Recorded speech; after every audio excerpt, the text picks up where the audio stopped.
భూపాల్పల్లి నుంచి ఎక్కువ మంది స్పందిస్తున్నారు. భూపాల్పల్లి నుంచి మరొక కాలర్ రాజలింగమూర్తి ఉన్నారు. రాజలింగమూర్తి సామాజిక కార్యకర్త. రాజలింగమూర్తి గారు నమస్కారం.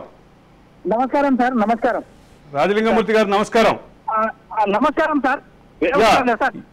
ఏంటి ఇప్పుడు సార్ మీ జిల్లాకి మాజీ మంత్రులు బీఆర్ఎస్ నాయకులు అందరూ వస్తున్నారంట, మరి అన్ని దావత్ చేస్తున్నారా లేదా?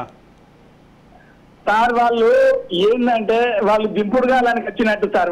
వాళ్ళు వాస్తవానికి కేసీఆర్ కుటుంబానికి కానీ మాజీ టీఆర్ఎస్ బీఆర్ఎస్ నాయకులకు కానీ ఈ జయశంకర్ జిల్లాకు వచ్చే అర్హత లేదు సార్ వాళ్ళు. ఎందుకంటే ఇది ఒక సమాజ కార్యకర్త, ఒక పార్టీ నుంచి చెప్తలేను. వాళ్ళు ఎనలేని జయశంకర్ జిల్లాకు నష్టం చేయించినటువంటి వ్యక్తులు. ఇప్పుడు బీఆర్ఎస్ పార్టీ మాకు కాళేశ్వరం ప్రాజెక్టు కట్టినమ్మా జయశంకర్ జిల్లాలో ఎకరానికి కూడా నీళ్ళు ఇవ్వలేదు సార్. అలాంటి 1,35,000 కోట్లు అంటే మొన్న కాగ్ నివేదిక ప్రకారం 98 కోట్లకు వచ్చి 98,000 కోట్లకు వచ్చింది ఆ ప్రాజెక్టు. కానీ దానిలో నేను సుద్ధా పరిశీలించినాం సార్, నేను సుద్ధా పోయినాం. ఇవాళ ఉపాయంగా కేసీఆర్ మన ప్రాజెక్టు కడితే ఒక్కొక్క గాడికి తగిన కూలిపోయినట్టు. ఇవాళ నువ్వు దానికాడ మేము చూసినాం సార్. మేము నివేదిక చాలా మందితో, ఎందుకంటే ఇంజనీర్లతో సుద్ధా మేము గడిపినాం.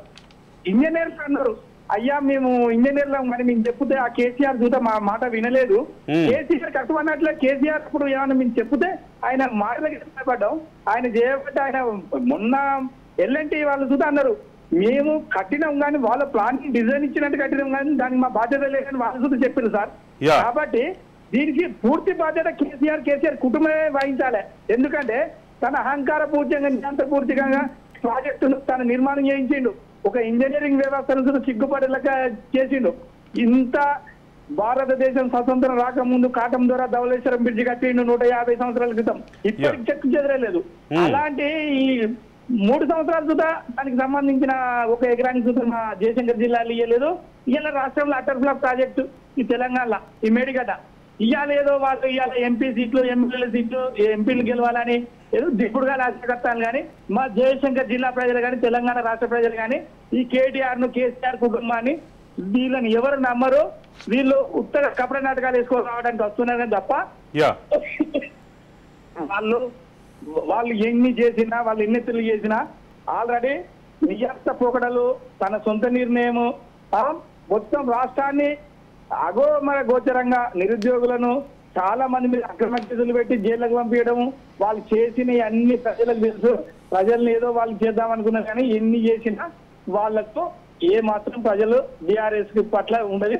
వాళ్ళు తప్పు చేసిళ్ళు కాగ్ నివేదిక కానీ నేషనల్ డ్యామ్ రిపోర్ట్ ప్రకారం కానీ నేను సుధా ప్రైవేట్ కేసు చేసిన ఆల్రెడీ నేను సుధా ఏసీబీ కోర్టులో రేపు ఫైలింగ్ అవుతుంది. అది కేసు భూపాల్పల్లిలో సుధా ఆల్రెడీ కేసీఆర్ ఆ ప్రాజెక్టు గురించి మీరు పెట్టిన కేసులో కూడా కేసీఆర్ ని A1 గా పెట్టినట్టున్నారు కదా.